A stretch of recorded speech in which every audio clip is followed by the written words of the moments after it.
Bonjour à tous et merci de nous retrouver dans cette émission. Dans VIP cette semaine, un magistrat à la réputation bien établie. On l'a connu grâce à des affaires sensibles. Si je devais en citer une, ce serait sans doute l'affaire OM Valenciennes. On le loue pour son indépendance d'esprit, pour sa rigueur, pour son incorruptibilité. J'ai le grand plaisir de retrouver Éric de Montgolfier dans VIP. Bonjour Éric de Montgolfier. Bonjour Emmanuel. On s'était vu il y a quelques années quand vous aviez sorti Le Devoir de déplaire, livre qui est sorti en 2006, donc on se connaît depuis un moment en fait. Oui, c'est inoubliable, bien sûr. J'espère bien que c'est inoubliable. Vous avez vraiment le génie des titres, Éric de Montgolfier, puisque vous revenez avec un nouveau livre, dont le titre va tout de suite vous parler à vous qui nous regardez et qui nous écoutez. Une morale pour les aigles, une autre pour les pigeons. C'est vous qui avez trouvé le titre ? Oui. Ça ne m'étonne pas. Ah bon ? On vous retrouve bien. Ça ressemble tellement à ce que je connais que ça n'était pas si difficile. Alors c'est publié chez Michel Lafon. On va parler de ce livre et plus généralement un petit peu de toute votre carrière et de toute votre vie pendant une demi-heure. Et puis en milieu d'émission, nous serons rejoints par un jeune pianiste qui s'appelle Jacques Dore et qui vient nous présenter son tout dernier CD que je trouve assez fabuleux. C'est un CD consacré à Chopin, mais alors aux pièces isolées de Chopin, celles qui n'appartiennent à aucune classification. Et lui a été cherché, fouillé pour les remettre tout ensemble dans un disque. Et il est juste le premier au monde à y avoir pensé. Donc on aura le plaisir de faire la connaissance de ce jeune pianiste. Mais pour l'instant, je me concentre sur vous. Vous êtes à la retraite maintenant, Éric de Montgolfier ? Oui, depuis 30 juin 2013. Et ça ressemble à quoi la retraite alors d'un haut magistrat, d'un procureur de la République ? C'est une période bénie où il semble que l'on ait plus de temps et en fait, j'ai contracté suffisamment d'obligations pour espérer ma retraite avec impatience. D'accord. C'est ça, c'est qu'on vient vous chercher finalement. Il y a une carrière, il y a un savoir-faire. Puis un livre, donc ça Oui. veut dire aussi se promener un peu dans toute la France, et ce qui est plaisant, rencontrer des tas de gens. Ce qui est aussi un vrai plaisir, surtout que je n'ai pas besoin de chercher les infractions derrière cela. Alors, ce qui est assez étonnant, c'est qu'on se dit, bon, un haut magistrat, à la retraite, il y a tout un tas d'affaires qui ont dû être étouffées, dont il n'a pas pu parler avant, mais qui va nous livrer dans ce livre au titre prometteur. Et moi, je m'étais dit, ça y est, la parole se libère. Mais en fait, c'est faux, parce que la parole, elle a toujours été libérée chez vous, au final. Oui, je ne vois pas. Votre réflexion est une réflexion qu'on me fait souvent depuis que ce livre est sorti, ou depuis que j'ai pris ma retraite. Enfin, vous allez pouvoir parler. Je m'étonne un peu, alors je n'ai donc rien dit pendant toutes ces années. Moi, il me semblait avoir déjà beaucoup parlé, et ma hiérarchie trouvait déjà que je parlais trop. J'ai rien de nouveau à dire. En fait, j'ai à compléter ce que j'ai déjà dit, à mieux expliquer la justice, mais ça n'est pas une question de retraite, parce qu'il faut du temps pour faire accepter une institution dans toute sa diversité, et en laissant espérer des modifications, en donnant des pistes. Et qu'est-ce qui a suscité justement le désir et le besoin d'écrire ce livre ? Peut-être le besoin d'écrire, tout simplement, sans être un écrivain, j'aime écrire. Et puis ça me change un peu des multiples rapports que j'ai pu faire pendant toute ma vie professionnelle. C'est aussi le bon moment, je crois, pour dire, après Le Devoir de déplaire, ce qu'est la justice, dans ces couloirs, dans ces obscurités. Voilà. En off. Oui, j'ai besoin, et de plus en plus, le temps passant, que mes concitoyens s'emparent d'une institution qui est la leur. Ce qu'ils ne le font pas aisément parce qu'elle est complexe, parce qu'elle pratique une langue un peu ésotérique, sans doute parce que les gens de justice se protègent en utilisant des mots qui ne sont pas toujours accessibles. Voilà. J'ai envie qu'on connaisse la justice et qu'on finisse par l'aimer. Alors, ce qui n'est pas totalement évident quand on lit votre livre, parce que bon, on se rend compte qu'effectivement, il y a une morale pour les aigles et une autre pour les pigeons, et que la justice peut être même pas à deux vitesses, à plusieurs vitesses, et qu'il y a de la corruption partout, etc.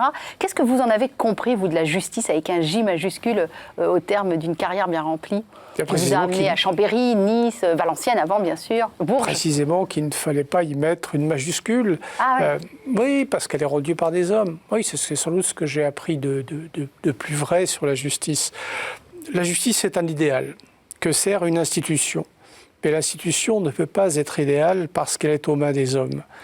Et que l'imperfection naturelle des hommes fait que la justice qu'ils rendent est est victime d'approximations, d'insuffisances, d'erreurs. Il y a plusieurs mots qui se télescopent dans votre livre et qui gravitent autour de ce mot de justice. On peut même appeler ça des mots valises, mais j'aimerais vous faire réagir. Un des premiers mots qui apparaît, c'est le mot moral. Oui, vous savez, aujourd'hui, chaque fois que l'on poursuit quelqu'un, surtout quand c'est un élu par hasard. Comme ça, hein, au hasard. Ouais, c'est au hasard. Et il nous explique que la justice n'a pas à faire de la morale. Bon, le plus souvent, il y a du droit. Pas toujours. Ouais. Il y a quelques dossiers où on s'interroge quand même. Est-ce que c'est la morale qu'on poursuit ou une infraction ? Je dois dire que récemment, l'affaire de Lille concernant un ancien ministre et ses frasques. Une histoire d'hôtel de luxe. Une histoire d'hôtel, etc. De Carlton, etc. De prostitution. M'a fait un peu réagir. Je me suis demandé si on n'était pas au-delà du droit et si on n'avait pas pénétré dans la morale. En réalité, bon, je crois qu'on peut dessiner deux cercles. Un cercle plus étroit, qui est celui du droit, et un cercle beaucoup plus large, qui est celui de la morale. Il y a entre les deux une plage où, effectivement, le droit ne dit rien, mais la morale, qui n'est pas un absolu, la morale dit que ça n'est pas bien. Voilà. Et on ne peut pas tout mélanger. Le devoir du juge, c'est le droit. Il n'a pas le droit de basculer dans la morale, même si l'opinion publique l'y entraîne. Alors, il y a la morale, et puis il y a la vérité et la recherche de la vérité. Quels sont les liens entre vérité et justice ? Alors, on souhaiterait qu'il y ait une proximité si grande qu'elle soit fusionnelle. Oui, mais ça, c'est dans les rêves. Bon, il arrive quand même que la justice ne se trompe pas. Oui. Rassurons un peu ceux qui nous écoutent, un tout petit peu au moins.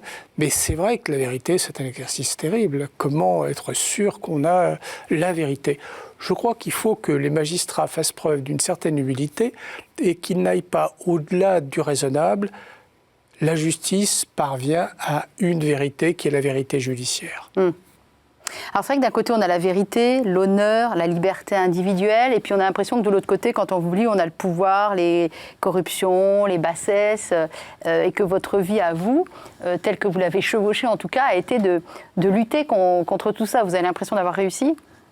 Contre toutes ces choses basses, de basse extraction. J'aimerais tant avoir réussi quelque chose pendant mon existence, mais ça j'en doute, réussir à éliminer la corruption, non pas le pouvoir, mais l'abus de pouvoir, la bassesse, non, je crois que ce sont des facteurs qui sont liés à notre existence. On peut lutter contre soi-même pour les tentations que l'on éprouve. Après, y faire relancer les autres, c'est autre chose. Et puis faire renoncer l'ensemble d'un peuple, l'ensemble du monde, c'est une illusion. Alors c'est vrai qu'on vous qualifie souvent de incorruptible, rigoureux, assez rebelle aussi, parce que dans une institution qu'on imagine très figée, où vous avez toujours un peu dit ce que vous pensiez, ça vous a causé assez d'ennuis. Ça vous a changé, cette pratique de la justice pendant toutes ces années ? Vous avez découvert des choses sur vous-même ? J'imagine que vous n'êtes pas le même à la fin de la carrière qu'au début. Oui, je pensais avoir été un jeune magistrat différent de l'adolescent que j'avais été. Et en réalité, j'ai découvert en fin de parcours, fin de parcours professionnel, s'entend, que oui, la justice m'avait fait évoluer et que je tiens aujourd'hui un discours qui n'était pas le mien autrefois. J'ai sans doute été beaucoup plus répressif, plus éloigné de l'humanité que je ne le suis aujourd'hui. Et où je considère qu'une justice sans humanité n'est plus une justice. Parce qu'il était comment, l'adolescent, le jeune Éric de Montgolfier ? Un peu fougueux, sans doute. Enfin bon, je m'arrêtais quand même à un certain nombre de concepts et de principes. Mais en même temps, je crois qu'il y avait des réalités qui m'échappaient. La dimension même de la misère.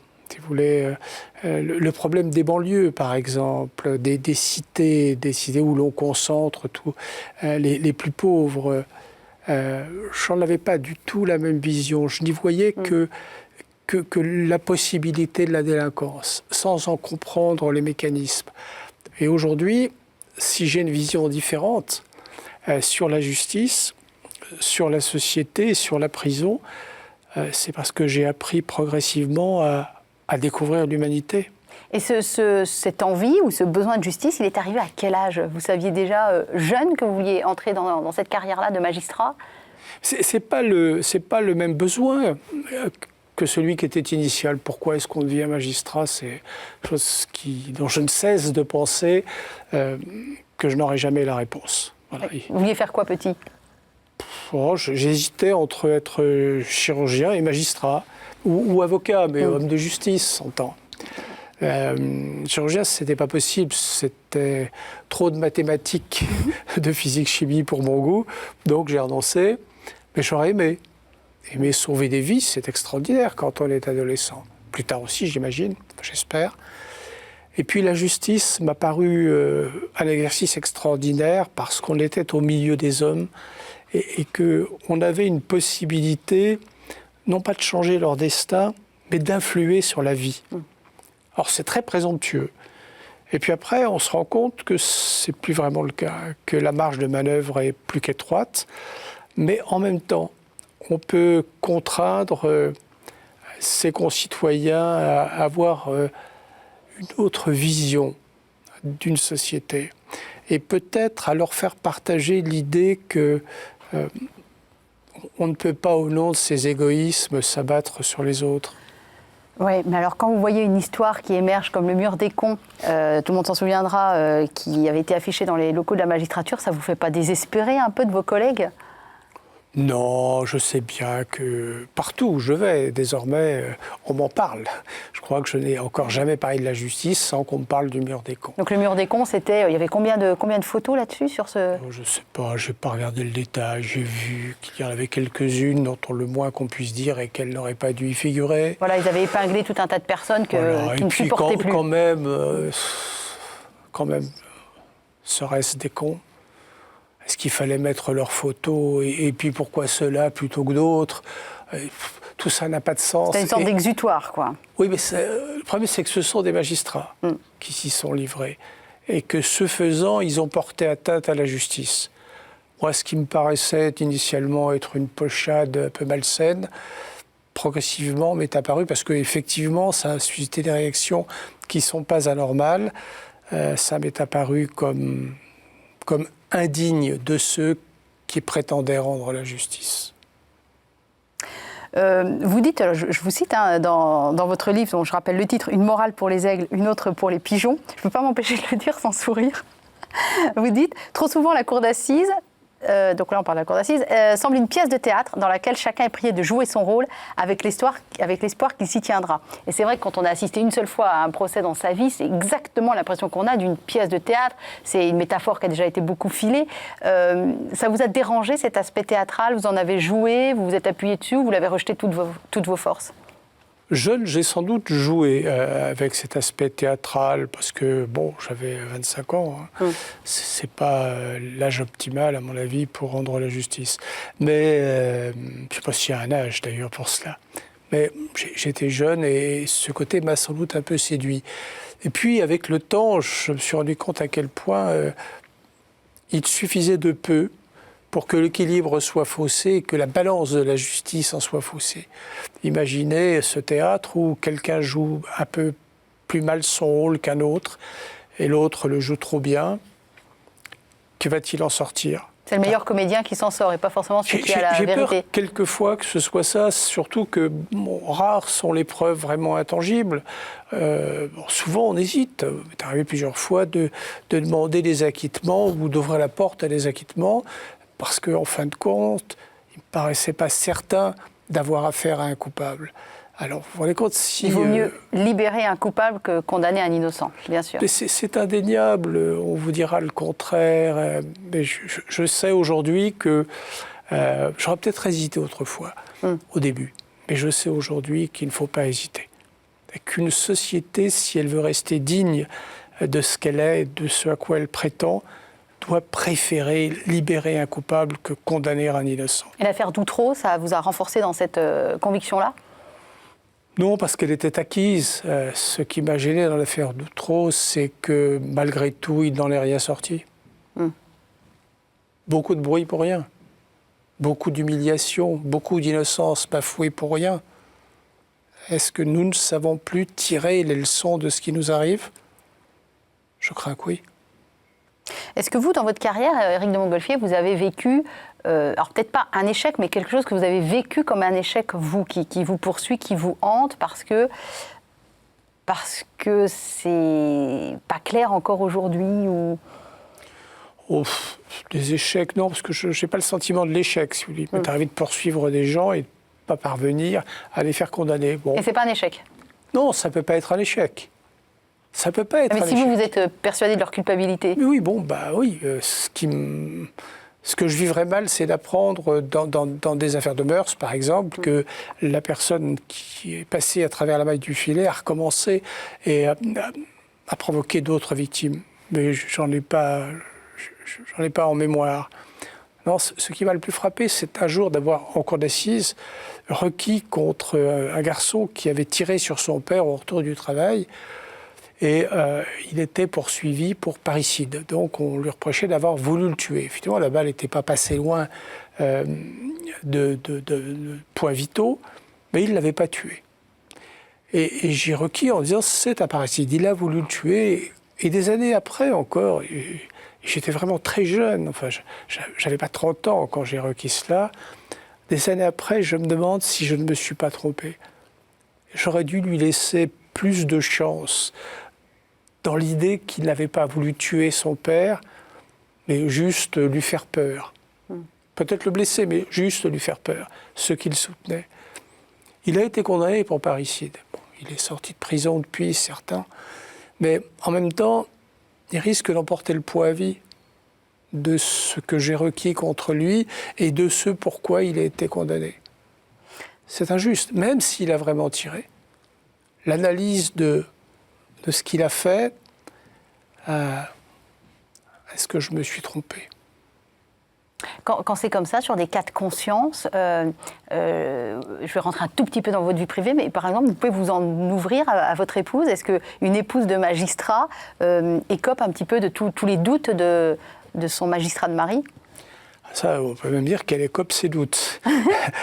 Passons à ça. Une épouse, je pense avoir bien choisi la mienne, de ce point de vue-là, les épaules larges. Autant qu'elle m'a choisi, bon, elle remplit totalement la fonction qu'inconsciemment je lui avais assignée. C'est vrai que, voilà, elle relisait mes discours, comme elle lit aujourd'hui mes articles, parfois les livres que j'écris, et puis on peut s'ouvrir, je peux m'ouvrir à elle des doutes qui m'assaillent. Bon, aujourd'hui, je ne suis plus en fonction, donc les doutes sont différents. Mais de tout temps, on s'est raconté les choses. Alors, on la croise un petit peu dans le livre, et moi, il m'est arrivé de la croiser pour de vrai.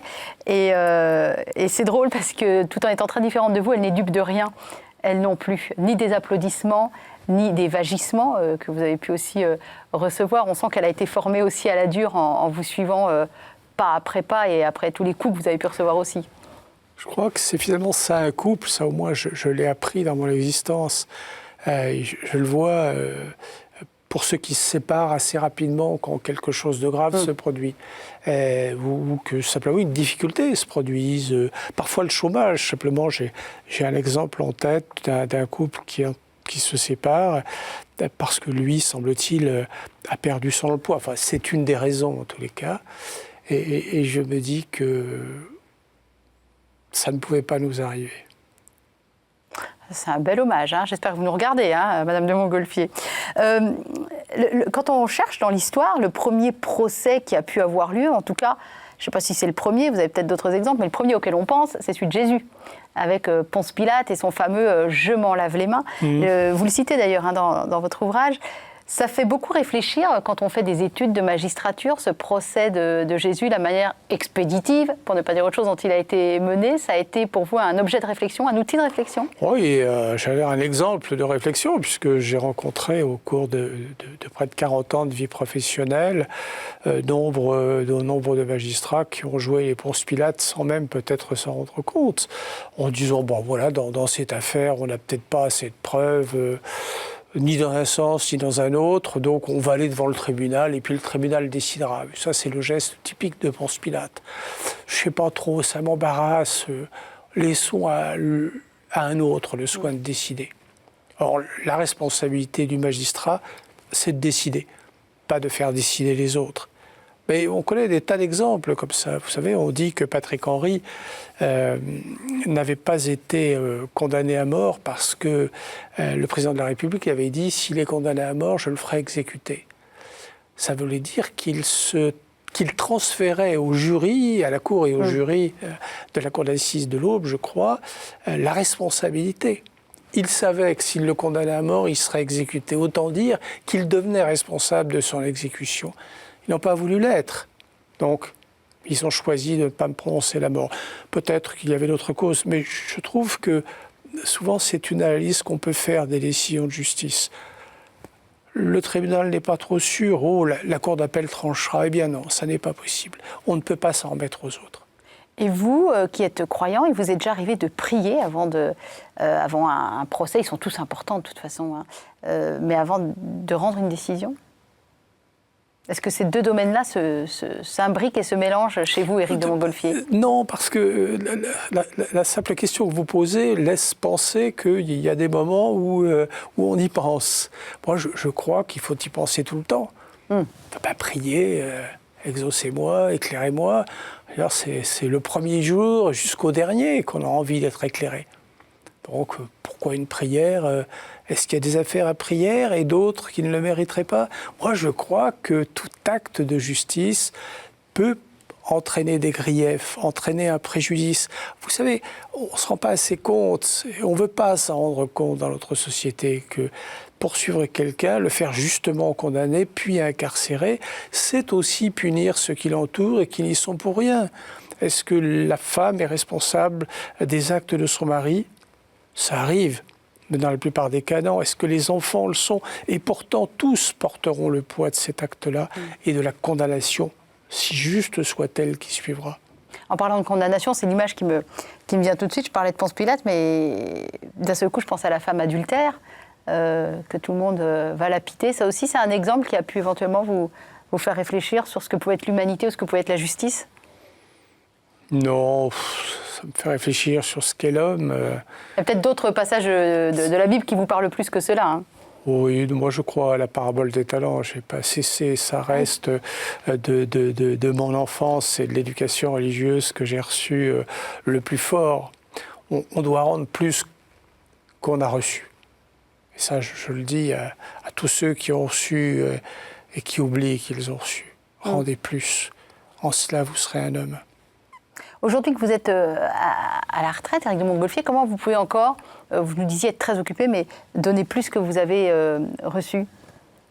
Continuer à parler de la justice, parce que je voudrais en faire autre chose que l'image qu'on en connaît et que j'en dénonce parfois.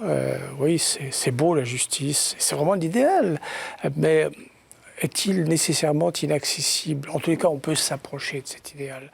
Donc, aller expliquer aux uns et aux autres qu'il ne suffit pas de rendre la justice au café du commerce pour rendre la justice. C'est au-delà. Et puis la présomption d'innocence, quelque chose à quoi il faut être rigoureusement attaché. Cette présomption d'innocence qu'on ne cesse de chercher, dont on ne cesse de parler, mais qu'on pratique si peu les uns et les autres. Et le redire me paraît essentiel. Alors, j'imagine que comme nous tous, vous avez des moments de détente. Je vous le souhaite. Je sais que vous vous intéressez particulièrement à la musique classique et à Mozart. Mais si ça ne vous dérange pas, c'est de Chopin dont on va parler maintenant. Mozart sera éternel et sera toujours. Et ce n'est pas Jacques Dore qui va nous contredire, il va venir nous rejoindre en plateau. Donc Jacques Dore, c'est ce jeune pianiste que je vous ai annoncé en début d'émission qui va venir sur le canapé rouge de VIP. Bonjour Jacques. Bonjour. On va parler piano. Alors Jacques est venu sans son piano. C'est pas très facile pour lui, parce qu'un pianiste sans son piano, ils sont un peu démunis, n'est-ce pas ? Un petit peu. C'est comme un magistrat sans sa balance, ils sont tout nus. On est bien d'accord. Non, ça va. Oui, enfin, peut-être moins que sans piano. Je sais que je vous soumets à un exercice pas facile, Jacques. On va faire connaissance avec vous, mais première question rituelle dans VIP. Vous avez suivi cette première partie d'émission avec Éric de Montgolfier. Vous vous étiez rencontrés un petit peu plus tôt en amont de la journée. Qu'est-ce que vous avez retenu des propos d'Éric de Montgolfier ? Est-ce qu'il y a une phrase ou une pensée qui a fait un peu plus mouche chez vous, qui a fait écho ? Ah oui, j'apprends beaucoup de choses déjà pour moi-même. Et moi aussi. Hein. Et puis, s'il fallait voir des similitudes avec sa propre expérience, je dirais que vous avez parlé finalement de votre évolution personnelle par rapport à la justice comme quelque chose qui finalement évolue toute la vie, alors qu'on a l'impression que c'est une fonction qui devrait être quelque chose d'inamovible en quelque sorte. Et je pense que c'est pareil pour un musicien. En fait, il n'y a pas de moment où on est toujours dans une évolution qui est permanente. Et il n'y a pas un moment précis réellement où, à partir du moment où on a commencé ce métier, où on a l'impression que ça y est, on peut rendre à tous les coups une interprétation parfaite. Et finalement, on sent les progrès, mais quand on se souvient l'année d'avant, l'année, etc., on voit le côté positif et en même temps on voit toute l'imperfection et toute l'évolution humaine qui est sous-tendue par ça. Et puis l'autre chose aussi, c'est, vous parliez de la justice qui est un idéal et après de la fonction qui est relative aux êtres humains. Et pour la musique, je pense que le texte que doit interpréter le pianiste est une référence absolue et l'interprétation est un idéal qui est beaucoup plus précis finalement parce que tous les signes de la partition évoquent précisément une forme sonore et donc un geste pour l'accomplir. Et en même temps, il est tributaire du bon vouloir, de la bonne volonté de l'interprète, de son honnêteté et puis de son évolution humaine justement parce que c'est le travail de toute une vie. Alors, la réponse d'Éric de Montgolfier. Moi, j'aime bien ce qu'il dit. Puis en plus, je me rends compte depuis tout à l'heure qu'il y a une autre similitude entre nous. C'est le costume. Ah bon? Pourquoi le costume? Parce que je crois que d'une manière ou d'une autre, avec que de pie ou pas que de pie, voilà, les pianistes sont en général habillés en noir, Oui. comme nous. En réalité, la robe rouge, c'est autre chose, c'est un peu folklorique pour moi. Mais la robe noire et le costume noir du pianiste ont la même signification. Ça n'est pas ce qui est de plus important dans ce que nous faisons. C'est ce que nous faisons qui est le plus important. Et ça nous met un peu à l'écart. Et j'aime bien cette image. C'est pour ça que je pense que c'est bien que vous soyez en sombre. Et c'est bien que les magistrales soient aussi, mais surtout qu'ils ne mettent pas de décoration sur leur robe. C'est encore mieux. Voilà, le message est passé. On va écouter un petit extrait de Chopin. On expliquera après comment a été conçu ce disque. Jacques Dore, moi je vous propose un allegro de concert, donc une pièce isolée de Chopin. Vous voulez nous en dire un petit mot de cet allegro de concert ? Peut-être juste les pièces isolées, en fait, c'est un terme qui a été un peu créé pour l'occasion, parce que comme c'était une première intégrale de toutes les pièces qui ne font pas partie des cycles que Chopin a prévus, comme les nocturnes, les polonaises, les valses, c'est en quelque sorte tout ce qui n'y rentre pas. Donc c'est créer un cycle à partir de quelque chose qui n'en est pas un. Et on a hésité avec pièces diverses, pièces isolées, pièces individuelles. Bon. Ah voilà, vous avez créé les pièces isolées. Et l'allegro de concert, c'était le projet de Chopin pour son 3e concerto, qu'il n'a finalement pas terminé. Et puis il l'a repris 10 ans plus tard. Il devait avoir peut-être quelque chose à rendre à son éditeur de plus que prévu. Et donc il a mis en forme ça. Et ce qu'on entend, peut-être pas sur l'extrait, mais sur l'ensemble de la pièce qui doit durer une douzaine de minutes. 12 minutes 46, oui, il y a des pièces très très courtes de 50 secondes et d'autres beaucoup plus longues. Oui. C'est censé être le premier mouvement d'un concerto. Et on entend, dans la totalité, on entend l'orchestre avec une écriture très massive et puis ensuite des solos. Je pense que l'extrait qui va être là est plus une tirade plus virtuose du piano. Alors c'est parti pour cette pièce isolée de Chopin, un allegro de concert.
là là, c'est vraiment très joli. Je voudrais savoir, là, comme ça, spontanément, quelles sont les images mentales qui sont nées en vous en écoutant cet allegro. Et je vous dirai à quoi ça m'a fait penser, moi. Éric de Montgolfier, vous étiez où, là? Vous étiez parti, hein? Non, mais j'étais dans une crise de jalousie intérieure en me disant que j'aurais aimé avoir autant de dextérité avec ma balance que lui avec son piano. Alors, on va quand même confier qu'Éric de Montgolfier a fait du piano tout petit, mais ça a été un traumatisme, ça s'est mal passé. Ouais, des coups de règle sur les doigts, ça n'est pas jouable. propice pour aimer la musique. Mais je le regrette et je ne peux pas m'empêcher, chaque fois que je faisais un concert et que je vois courir les doigts du pianiste sur le clavier, de me dire et si elle ne m'avait pas frappé, j'aurais peut-être pu aller un peu plus loin. En tous les cas, sans aller aussi loin que Jacques, j'aurais pu me mettre devant un piano et laisser mon âme partir avec les notes. On annoncera tout à l'heure les dates de concert de Jacques Dore, mais il faudra l'inviter, là. Vous n'avez plus le choix, hein, Jacques. Il faudra inviter Éric de Montgolfier. Il me l'a promis déjà. Donc. Ah bon?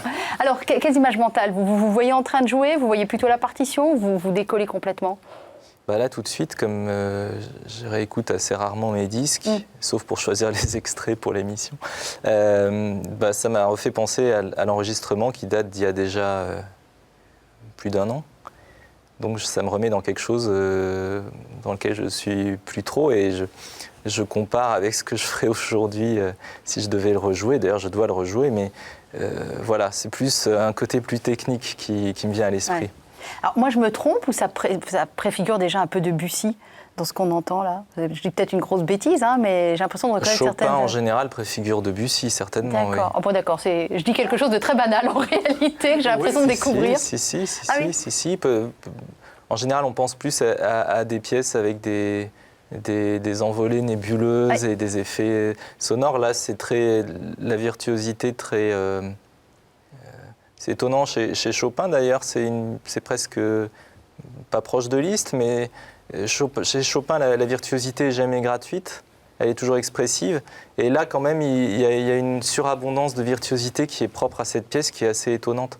Et qui fait d'ailleurs qu'elle est un peu laissée pour compte, ce qui est étonnant pour une œuvre qui est pas posthume, enfin qui est une œuvre du catalogue connu de Chopin. Alors, ce qui me sidère, c'est que vous soyez le seul à avoir pensé aller chercher les petites pièces égarées de Chopin à droite à gauche, Elles ne sont pas égarées. Non, il y en a égarées, qui mais sont... avoir l'idée de les mettre ensemble, toutes ces petites pièces isolées, parce que je trouve que le titre est bien trouvé. Les éditeurs de musique y ont pensé, chacun à leur manière. Non, mais les éditeurs de partitions le font.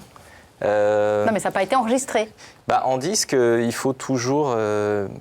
moi, j'ai beaucoup collectionné de disques et afin de me les procurer, j'ai dû avoir une quinzaine de disques pour les réunir parce qu'à chaque fois, il y en a une petite qu'il faut commander au Japon en import. Alors petit à petit, avec Internet, maintenant, peut-être que c'est plus facile de les trouver d'un simple clic, mais c'est... Oh, je sais pas, c'était un projet qui m'a paru évident, je ne sais pas. Alors on va écouter, je sais qu'elle est très attendue par Éric de Montgolfier, le Cantabile maintenant. Alors Cantabile, qui est une pièce de 50 secondes seulement, qui fait partie de ces petites pièces courtes. C'était quoi, peut-être un petit hommage à quelqu'un de passage? La plupart des pièces courtes sont des... En fait, il y a 6 pièces assez longues, qui sont des œuvres que Chopin a publiées de son vivant. Et les 17 autres sont des pièces qui ont été publiées après sa mort et qui sont souvent des cadeaux, des feuilles d'album. Il écrivait ça dans un album pour faire plaisir à quelqu'un. Un peu comme un poème qu'on écrit à une marquise pour lui faire plaisir. Et voilà, lui, il écrivait une petite pièce de 50 secondes et quelque chose de léger qui s'envole au vent comme ça. Voilà. Qui était peut-être même pas appelé à rester, mais qui restait. Après coup, oui, on a fait on les a retrouvés. Voilà, bon, on va dire... C'est pas pour la brièveté que j'ai envie de l'entendre. C'est parce que je trouve que le titre, déjà, annonce la musique. Et le titre, Cantabile, c'est quelque chose déjà qui vous met en joie. Allons-y, alors, Cantabile par Jacques Dore.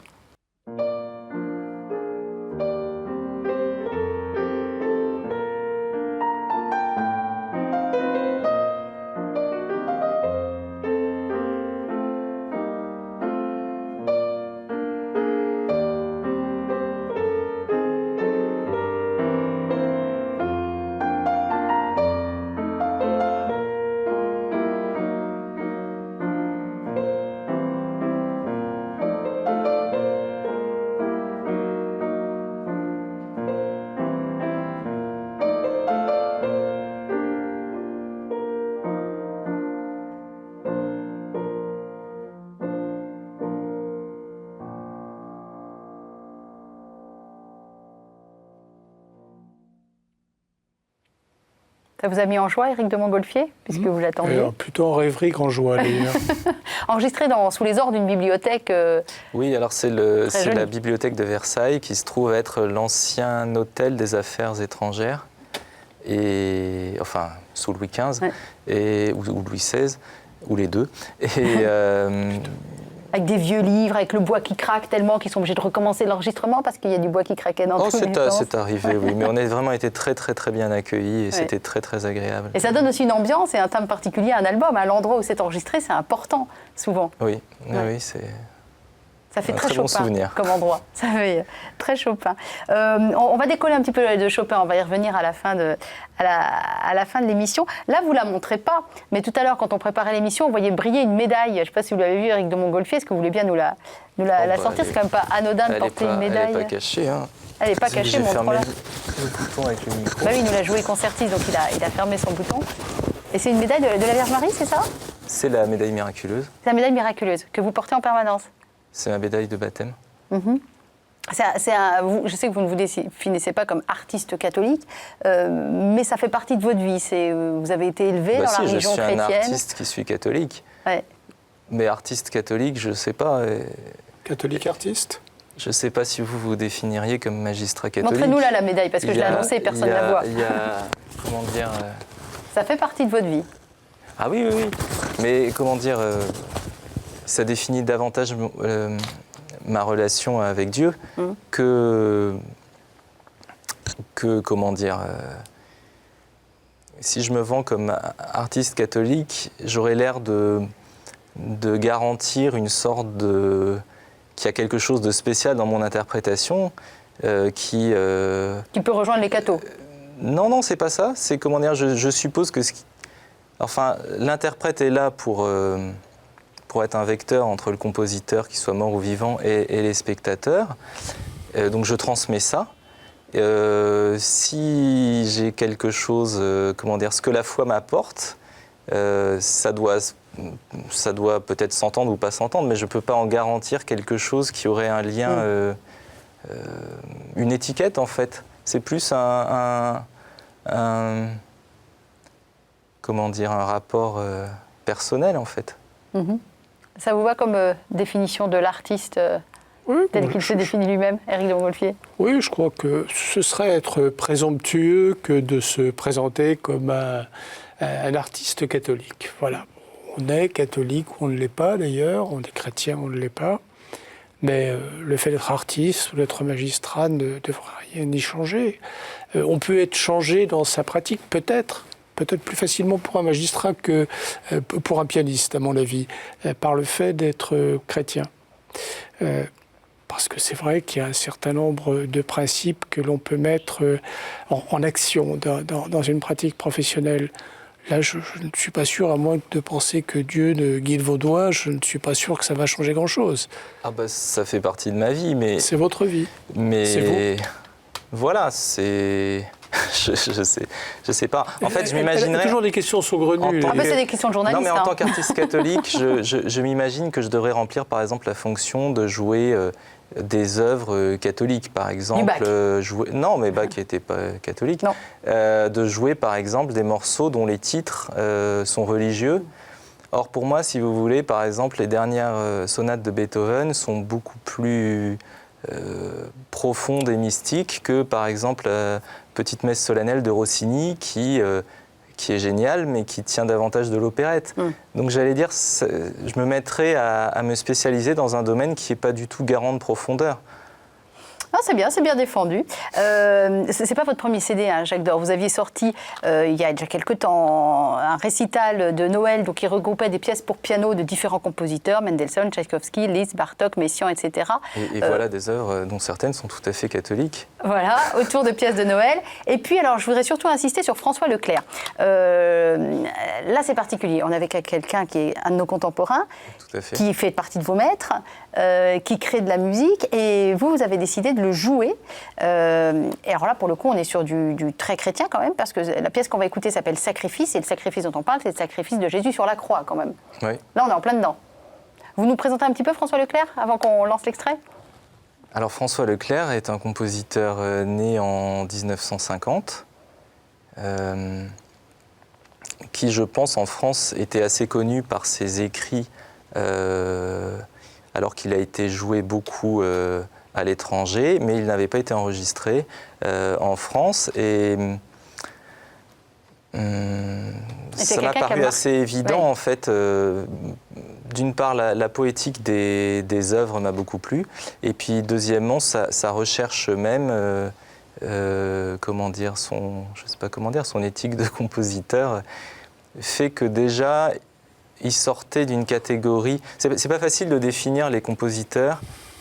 Un interprète a forcément le rôle, s'il prend à cœur son métier, de jouer les chefs-d'œuvre du passé et également les œuvres des compositeurs dont ils pensent qu'ils pourront être retenus ou en tout cas qu'ils ont un rôle à jouer à leur époque. Et qui vont survivre au temps qui passe. Voilà, et donc il y a un choix à faire, forcément, dans ce qu'on joue. Et si déjà on élimine les compositeurs qui refont ce qui a déjà été fait en moins bien, ça fait déjà beaucoup de compositeurs qu'on peut ne pas jouer. Il y a les compositeurs qui tiennent un discours très compliqué pour justifier une œuvre qui n'est pas audible. Ça fait aussi une autre partie de compositeurs qui n'est pas nécessaire de jouer.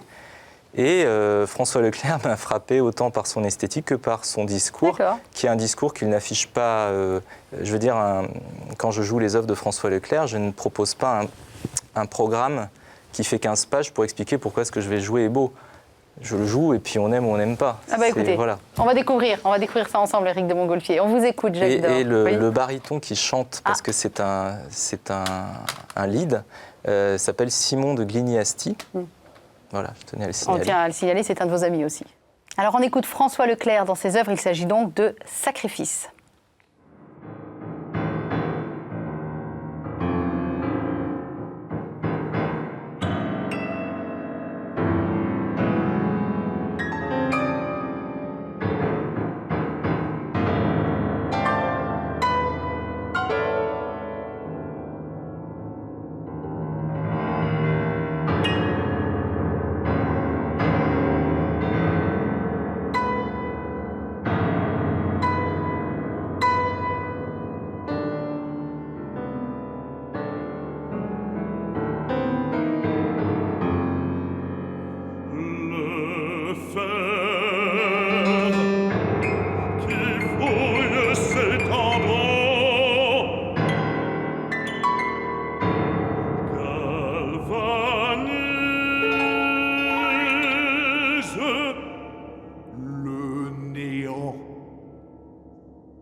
On écoute cela religieusement, hein. Il n'y en a pas un qui bronche. C'est un peu plus âpre quand même, moins accessible. Vous vous en rendez compte? Éric, il dit oui. Vous vous en rendez compte, Jacques? Beaucoup plus ardu pour moi. Ce qui explique mon silence d'ailleurs. Oui, c'est une musique qui est quand même 150 ans plus tard que Chopin. Donc j'allais dire, François Leclerc est quelqu'un dont l'esthétique est certainement proche de Beethoven, Debussy, Bartók, mais aussi le XXe siècle, la musique de Boulez, d'autres compositeurs comme ça. Donc forcément, ça peut pas être la même. Et puis le sujet aussi, la crucifixion. Ne prête pas forcément à rire. On verrait une séquence de films, c'est pas une musique qui serait choquante au cinéma. Non, exactement. Moi, j'avais les images en tête de la descriptive. crucifixion telle que je me l'imagine, et je trouvais que ça collait parfaitement. Et je me suis dit, j'ai glissé vers vous, Éric de Montgolfier, en me disant, ça pourrait aussi coller sur une sentence de tribunal qu'on va rendre, un truc complètement dramatique. C'est le même sujet. Hein. Oui, c'est le même sujet, comme vous dites. Mais en tout cas, merci de nous faire découvrir clairement, c'est une porte que je n'aurais pas poussée toute seule. Et je crois que votre rôle, il est là, de pianiste, c'est de nous amener du Chopin de manière différente et de nous amener des compositeurs qu'on ne connaît pas forcément, nous, néophytes, et de nous forcer à écouter en disant « écoutez ça, ça va vous apprendre quelque chose ». Vous réagissez comme ça aussi, Eric ? Oui, je ne suis pas sûr que ce soit un artiste catholique. Enfin bon, il est catholique, je ne vais pas le nier, mais je crois que c'est un artiste pédagogique. Ah. Pédagogique. Merci alors. Ça vous plaît comme ça ? Je vais découvrir quelque chose. Merci. Vous écoutez Mozart. Qu'est-ce que ça vous apporte, Mozart, Éric de Montgolfier ? C'est un sentiment de plénitude, Mozart. C'est un bain de musique. Voilà, ça se définit pas, ça se ressent. Mozart, ça vous parle aussi, Jacques ? Oh bah oui. Ouais. Question Bien stupide, sûr. Emmanuel. De quoi elle me parle ? Mais pas du tout, non, Mozart, bah oui, bien sûr. Ouais. Oui, c'est vrai. On va repartir un petit coup sur Chopin pour la fin de cette émission. Il nous reste 3 minutes à passer ensemble. Vous avez choisi, ce que c'est Jacques qui a choisi les extraits, vous avez choisi une écossaise. Pourquoi une écossaise ? Eh bien, pour faire un pendant plus brillant au cantabile, en fait. Parce que le cantabile était plus le côté de Chopin poète. Et les écossaises, c'est du tout jeune Chopin. Et c'est presque plutôt espiègle que virtuose, en fait. Donc c'est une autre facette encore que l'allegro de concert, qui est de la virtuosité plus expressive. Voilà. D'accord, c'est bien présenté. On va écouter et découvrir avec vous cette écossaise.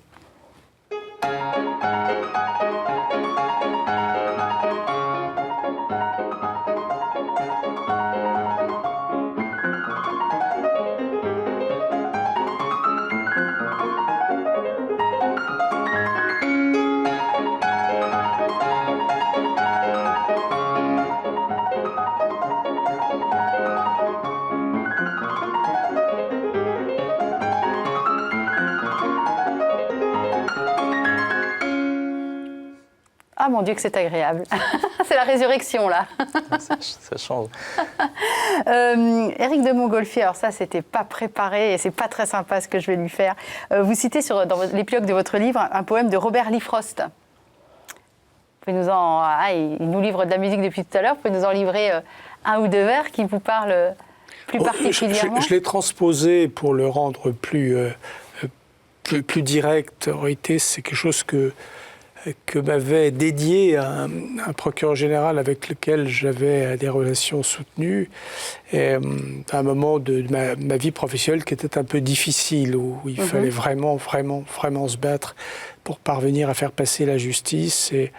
Et le poème dit à peu près ceci: il y avait 2 routes, l'une semée d'épines, l'autre bordée de roses.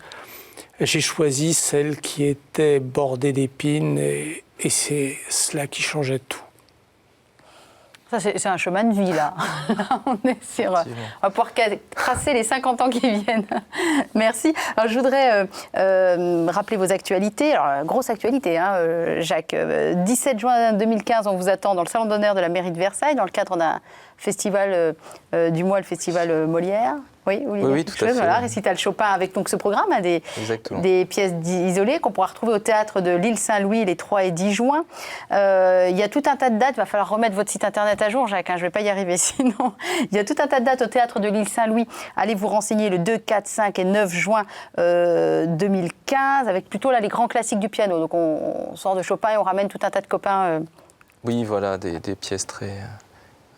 Rêve d'amour, Clair de lune. Là, voilà, Schubert, Rachmaninov, Debussy, Ravel. C'est plus une mosaïque de compositeurs que... Brahms, faites-vous inviter Éric de Montgolfier. Puis l'automne prochain au Conservatoire de musique de Charleville-Mézières. Mais tout ça, on verra ça sur votre site. Et puis je rappelle pour Éric de Montgolfier, une morale pour les aigles, une autre pour les pigeons. J'arriverai jamais à la dire sans rire, tellement je trouve ce titre bien trouvé. C'est chez Michel Lafon. Vous y retrouverez Éric de Montgolfier tel qu'on connaît et tel qu'on l'aime, avec sa rigueur, mais avec aussi beaucoup d'ironie et beaucoup de sourire et une grande humanité, je tiens quand même à le dire. S'il y a quelque chose qui transparaît dans votre livre, c'est l'humanité. Et puis je vais terminer par une citation que Jacques Dore connaît bien. C'est une citation de Michelangeli, donc fameux pianiste, et que j'ai relevée. Être pianiste et musicien n'est pas une profession, c'est une philosophie. Je pense que ça peut vous aller aussi, Éric de Montgolfier. Un style de vie qui ne peut se fonder ni sur les bonnes intentions, ni sur le talent naturel. Il faut avoir avant tout un esprit de sacrifice inimaginable. Merci messieurs. Bonne continuation, Jacques Dore, Éric de Montgolfier. Merci. Merci beaucoup.